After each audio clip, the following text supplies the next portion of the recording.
Another important task is the restoration of Karabakh and Eastern Zangezur. I can say that every unbiased foreign visitor to the liberated lands is truly astonished with the work being done there. The pace of restoration work after such devastation is probably unprecedented in history. We should also take into account the fact that the contemptible enemy mined our territories, and more than 300 people have already lost their lives or their health because of that. Unfortunately, we hear such horrific news every week. The demining process is underway, and 120,000 hectares of lands have already been cleared. But the mined area is much larger. Despite all this, the process of returning the former internally displaced persons to their ancestral lands is going on successfully. To date, approximately 5,400 internally displaced persons have already been returned and settled in 5 settlements. Internally displaced persons will return to at least 20 settlements this year. Our plan is to settle 20,000 former internally displaced persons in 5 cities and 15 villages by the end of the year. Master plans of more than 100 cities and villages have been prepared and approved. Construction work has already started in many cities and villages. We will complete the first phase of the Great Return Program by the end of 2026, when 140,000 displaced people will have returned to their ancestral lands. In parallel with this, the entire social infrastructure is being built: hospitals, schools, sports and infrastructure facilities, roads. More than 130 tunnels and bridges, 40 tunnels and 90 bridges, are under construction. In other words, this goes to show the scale of the work. The entire electricity sector has been rebuilt. Railways are being built. 2 international airports have been inaugurated, and the 3rd one will be opened in Lachin. So extensive construction work will be carried out. Of course, new houses will be built for the displaced.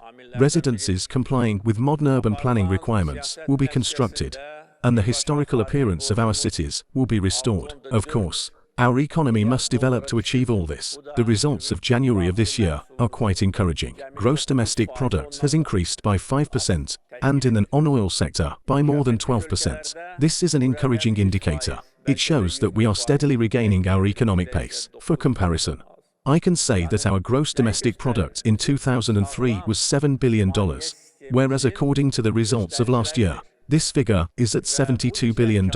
In other words, this is the main indicator of our economic development in 20 years. Our foreign exchange reserves in 2003 were $1.6 billion.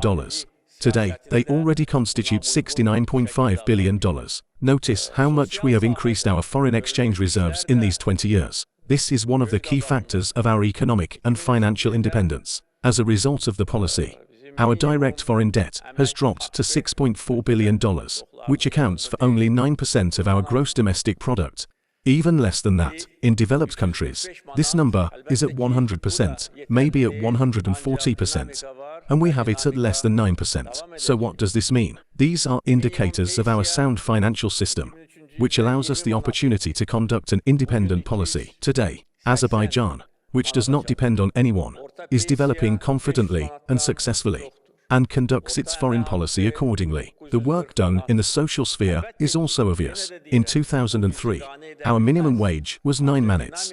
Many probably don't remember that. Now it is 345 manats. Of course, this is not enough, but the dynamics are there and will be continued. The minimum pension was 20 manats in 2003. Today it has reached 280 manats. The average pension is more than 500 manats. The average salary is 940 manats. Of course, I repeat that we can't be complacent, but there is dynamics, there is development, and most importantly, there are great prospects. The reforms carried out in the economic sphere have already created a completely new investment environment in Azerbaijan, whereas in previous years investment was mostly made in the oil and gas sector.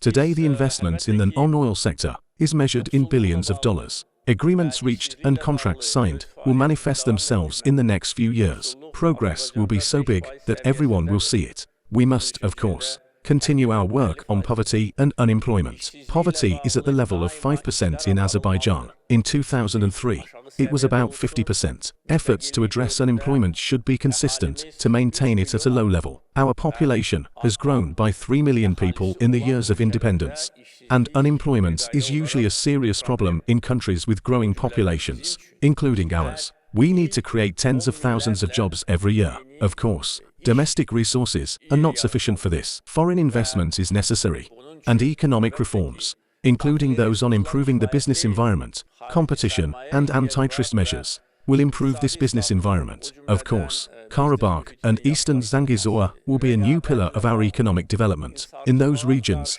projects related to agriculture, renewable energy, and tourism will provide great support to the non-oil sector.